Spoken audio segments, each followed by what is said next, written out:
Kenapa Allah diyakini? Karena ada pada di diri, diyakini, selesai. Karena Allah itu ada pada di diri. Tapi ada tanda tanya, yakin itu kepada Allah itu yang bagaimana? Nah kalau yakin kepada Allah nggak tahu, ya sama juga yakin tong kosong lah di situ.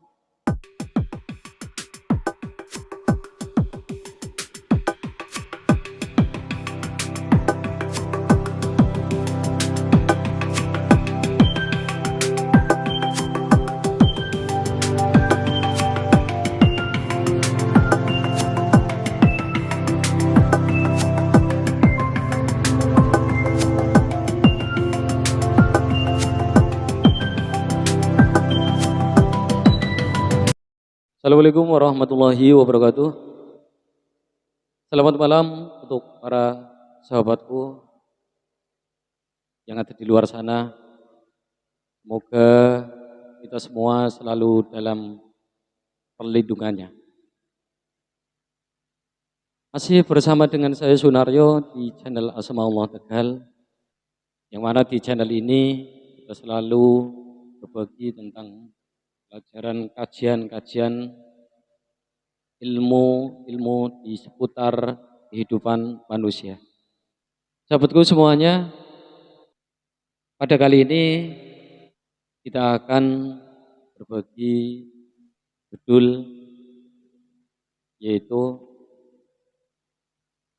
manusia beragama harus mengenali Tuhannya. Jadi setiap manusia yang beragama, apapun agamanya, itu disuruh untuk mengetahui Tuhannya masing-masing. Tentu sebagai keyakinan pada diri di dalam beragama. Oke sahabat, para saudara-saudaraku mempunyai benak pertanyaan-pertanyaan, diberikan kesempatannya untuk menyampaikan kepada beliau narasumber kita. Mau bertanya Pak. Satu, yang dimaksud dengan Tuhan itu apa Pak? Dan yang kedua, dengan berjalannya waktu dari kecil sampai dewasa di benak itu bertanya Pak. Sesungguhnya saya itu diciptakan di dunia, yang memberikan hidup saya itu siapa?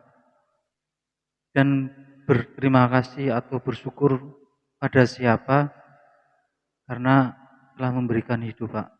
Minta penjelasannya Pak. Pertanyaan yang pertama saya jawab, setiap agama kan pasti punya nama sebutan Tuhannya masing-masing. Nah, ditanya tentang masalah tadi apa? Tuhan itu apa Pak? Tuhan itu apa? Tuhan itu nama, asma, ya, nama. Nah, kalau di Islam itu Allah, kalau di agama Kristen itu Tuhan. Nah, di Buddha itu disebut apa namanya? Yang dan sebagainya. Itu nama. Ya. Itu nama aja. Jadi kalau ditanya, pertanyaannya kan Tuhan itu apa? Nama. Terus yang kedua pertanyaannya tentang masalah siapa yang memberi apa? Hidup, ya kan? Yang memberi hidup itu adalah saat ini kedua orang tua. Makanya disebut Tuhan yang nyata di situ. Yang memberikan kasih sayang, memberikan apa dan sebagainya ya orang tua kita. Ya. itulah yang memberi hidup. Tanpa kedua orang tua kita nggak lahir loh, ya kan? Gitu. Iya. Itu secara ilmiahnya bisa dibuktikan itu. Jangan ke mitosnya, kalau ke mitosnya ke sana, ya kan? Tapi secara ilmiahnya adalah kedua Orang tua. orang tua. Makanya kan ayatnya jelas, ya kan? Orang tua adalah Tuhan yang nyata.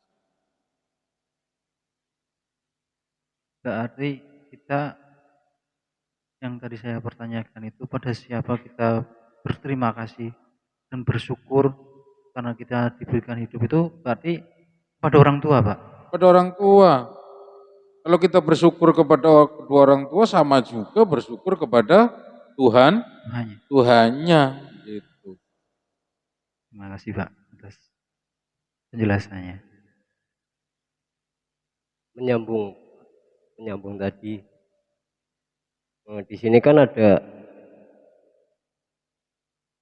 bahasa murkanya kedua orang tua juga murkanya Tuhan. Itu yang seperti apa, Pak? Ya, murkanya kedua orang tua kita adalah murkanya Allah. Makanya kalau orang tua kita marah, emosi kepada kita sebagai anak, kita nggak nyaman hidupnya di Iya, situ. Itu rasanya ya seperti itu, ya kan?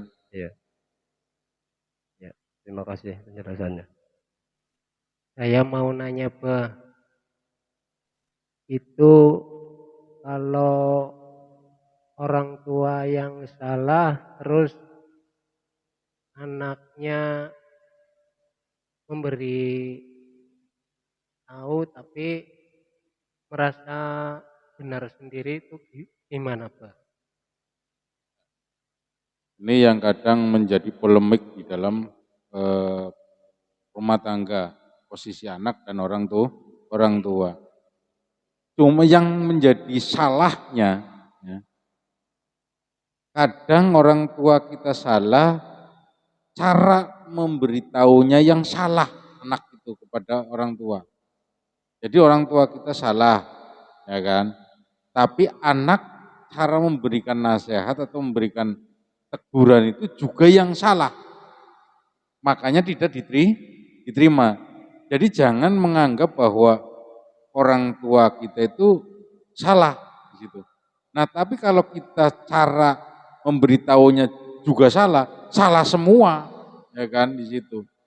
Ada ada waktunya, ada caranya, ya kan.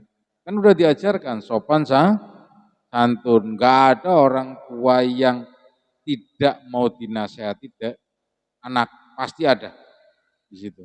Pasti mau kalau caranya yang baik dan tepat di situ.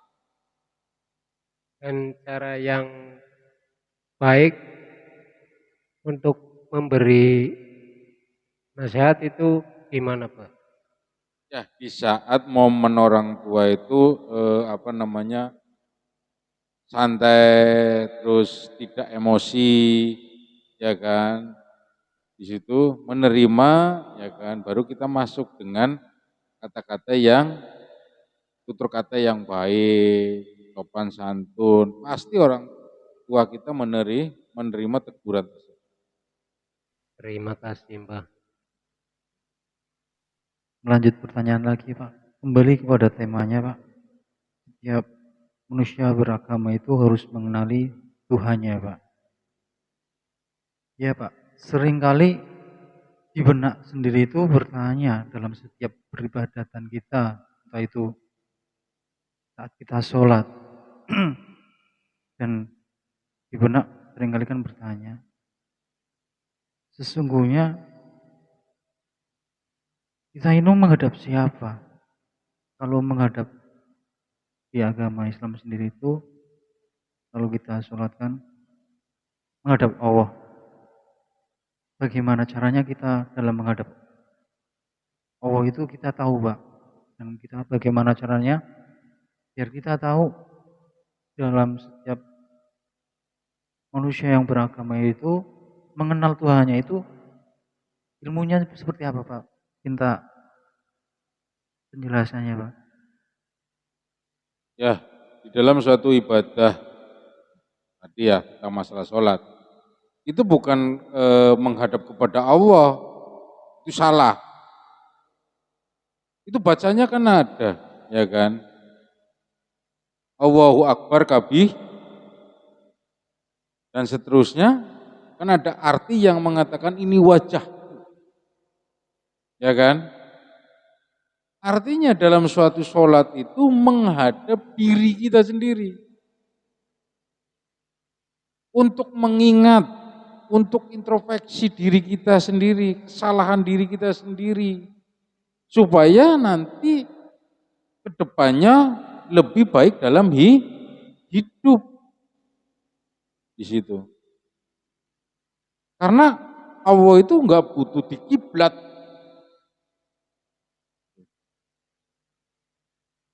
Tapi Allah itu butuh diyakini. Kenapa Allah diyakini? Karena ada pada di diri, diyakini, selesai. Karena Allah itu ada pada di diri. Tapi ada tanda tanya, yakin itu kepada Allah itu yang bagaimana? Nah kalau yakin kepada Allah enggak tahu, ya sama juga yakin tong kosong lah di situ.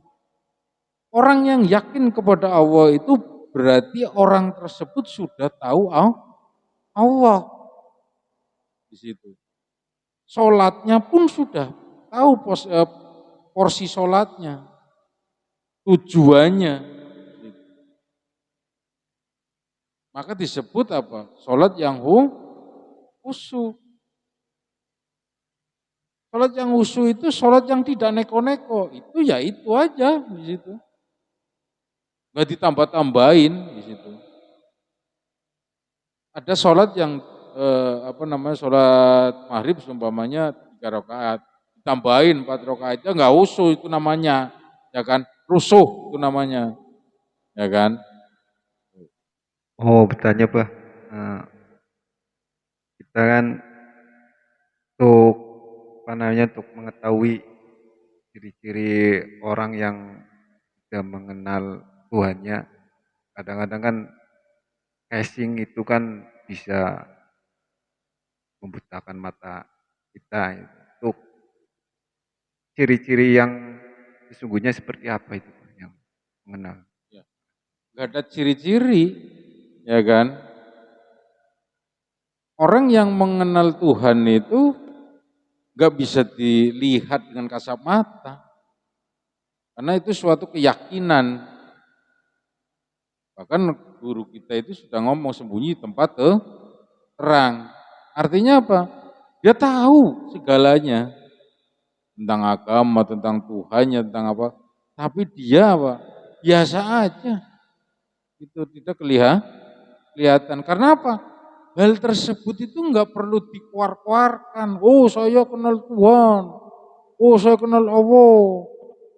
Orang yang melakukan sholat yang 5 waktu, bahkan sholat yang dilebih-lebihin dan sebagainya pun belum tentu mengenal Tuhannya di situ. Iya, makanya enggak menjamin orang melaksanakan ibadah agama dengan sepenuhnya itu enggak menjamin kenal Tuhannya di situ. Tapi ada tujuan. Nah, yang ngerti tujuan siapa? Ya dia sendiri, bukan saya. Di situ. Karena kalau ditanya pasti mengelak. Itu. Karena semua yang dia lakukan tentang masalah agama pasti katanya ke Allah di situ. Udah mentok. Kalau sudah ke situ mentok. Makanya nggak bisa ditanyakan karena dia yang tahu. Iya, mau bertanya Pak mengenai dalam hal agama ini Pak. Dalam hal agama tersebut itu kan cara menyembah ya Pak ya. Cara menyembah Tuhannya. Bahkan yang menjadi pertanyaan saya itu contoh orang yang sholatnya 5 waktu, orang yang sembahyangnya rajin, kan tidak menjamin dia bisa mengenal Tuhannya. Terkadang dari segi nabi pun itu terkadang terlalu dibangga-banggakan. Nah, yang menjadi pertanyaan itu ya apa ya? Yang dimaksud itu apakah kita segitunya untuk mengagung-agungkan para nabi kita, para rasul kita istilahnya, itu lebih baiknya gimana, Pak? Ya, kalau yang dikatakan sholat itu katanya kan orang yang beragama itu melakukan sholat ibadah lah intinya ibadah sholat Iya, dan sebagainya untuk menyembah Tuhannya. Tuhannya. Berarti dia itu menganggap Tuhan itu ada bentuknya, Iya. makanya disembah, ya kan. Nah, Nah, sholat itu disebut di dalam Al-Quran itu adalah tiangnya agama. agama. Jadi nggak ada urusan. Kalau dia beragama berarti melaksanakan apa? Sholat. Sholat kalau yang beragama Islam di situ. Iya. Karena untuk mencerminkan bahwa dia adalah orang Islam Iya. di situ. Adapun kebutuhannya di dalam sebuah agama, di dalam sholat itu sudah ada doanya. Kebutuhannya manusia sudah terpenuhi, ya kan? Dan yang menjadi pertanyaan tadi juga tentang kalau belum tentu orang melakukan Melaksanakan agama. yang melaksanakan agama Ibadah. itu kenal dengan Tuhannya. Tuhannya. Ya memang benar di situ. Kalau dia mengenal Tuhannya, budi pekertinya luar biasa. Justru orang yang melakukan suatu ibadahnya penuh dan sebagainya, nggak jauh beda dengan orang yang tidak melaksanakan agama kok. Yang sholatnya masih bolong-bolong aja, nggak ada bedanya akhlaknya. Terus yang mau dibedakan apanya? Ibadahnya di situ. Yang enggak lah di situ. Karena yang membuat beda adalah akhlak baiknya di hubungan sosialnya di situ, ya kan. Tapi kadang orang yang melakukan ibadah penuh, ada orang tidak melaksanakan ibadah dia marah-marah, ya kan. Apa urusannya, ya kan. Emang Allah itu mengajarkan marah, ya kan. Atau mungkin merasa paling suci apa mungkin gitu, Pak? Suci dan sebagainya. Iya. Tuh. Karena apa? Sebetulnya agama itu dijalani, tapi jangan dipanatik. Kalau agama sudah dipanatik, kita rentan menyalahkan agama yang lain, bahkan menyalahkan teman kita sendiri yang tidak melakukan ibadah agama. Terus yang kedua tentang masalah membesar-besarkan, menyanjung-nyanjung Nabi di situ. Iya. Karena kayak kemarin mulut Nabi ya kan dan sebagainya, menyanjung-nyanjung yang sampai luar biasa lah di situ. Itu budayanya orang beragama, ya kan. Padahal Nabi kita sendiri pun sudah ngomong, jangan menyanjung-nyanjung saya. Jangan berlebihan tentang saya. Cuman satu pesannya, ya kan, di situ. Tirulah budi pekertinya, ajarannya tentang apa? Budi pekerti, saling menghormati, saling menghargai dan sebagainya. Itulah yang terpenting, ya kan. Tapi kalau menyanjung-nyanjung terus kita overacting, over dan sebagainya, beria-ria dan sebagainya, kita tidak melihat sekeliling kita, ya kan, merugikan orang lain enggak dan sebagainya, ya itu juga salah di situ. Ya sudah tidak agama yang organisasi tersebut sudah tidak menggunakan akalnya, ya kan. Yang penting dapat izin dari pemerintah. Kita lakukan. Enggak seperti itu. Pemerintah ya juga tidak bisa berbuat apa-apa karena berpedomannya seperti itu, ya kan. Tapi yang baik ya di situ menyambut Maulud Nabi itu yang baik, contoh begini. Kita kan Maulud Nabi kadang masyarakat mengeluarkan dana, ya kan? Iya. Dana kumpul dan sebagainya untuk mengadakan seperti itu, ya kan? Akan lebih terarah, ya kan? Dana tersebut dikumpulkan membantu fakir miskin. Tuh, membantu fakir miskin, membangun ekonomi orang yang susah supaya tidak susah. Itu Maulid Nabi, itu yang diajarkan Nabi di situ. Tapi kalau yang sekarang itu berbeda, ya kan? Setiap masyarakat diminta iuran untuk mengadakan seperti itu. Coba uang tersebut kita manfaatkan membantu orang yang susah, orang yang lebih membutuhkan. Yang membutuhkan. Oh, kamu lagi nganggur, ya kamu butuh menafkahi keluarga kamu. Ya udah, ini ada dana sekian untuk usaha jualan apa? Kan membangun ekonomi akhirnya. Nah, yang orang sudah kaya, ya kan, datang saja pakai mobil, pulang diangklopin. Akhirnya ya ketemunya yang kaya makin kaya, yang miskin tambah miskin. Tujuannya untuk apa? Kebaikan. Bukan kebaikan, tapi memiskinkan akhirnya. Katanya apa? Ibadah. Ibadah ya lihat-lihat dulu lah, ya kan? Karena ada yang membutuhkan di situ. Yang dibutuhkan manusia adalah pendidikan moral, budi pekerti. Yang kurang materi, bantu materinya. Itu di situ. Ya. Saya bukan melarang seperti itu. Tidak melarang. Boleh. Tapi jangan merugikan orang lain juga di situ. Silakan mau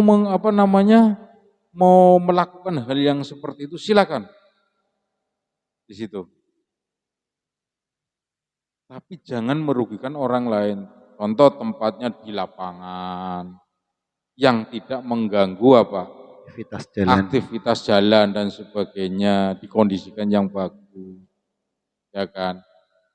Katanya orang yang beragama tentu berakhlak, berakal, tentu ngerti yang baik dan mana yang tidak baik di situ, ya kan. Ini yang kesalahan tapi tidak mau disalahkan. Terima kasih, Pak. Terima kasih untuk sahabatku semuanya yang sudah menonton video ini. Jangan lupa dukungannya dengan cara tekan like, subscribe, serta tekan tombol lonceng untuk mendapatkan video berikutnya.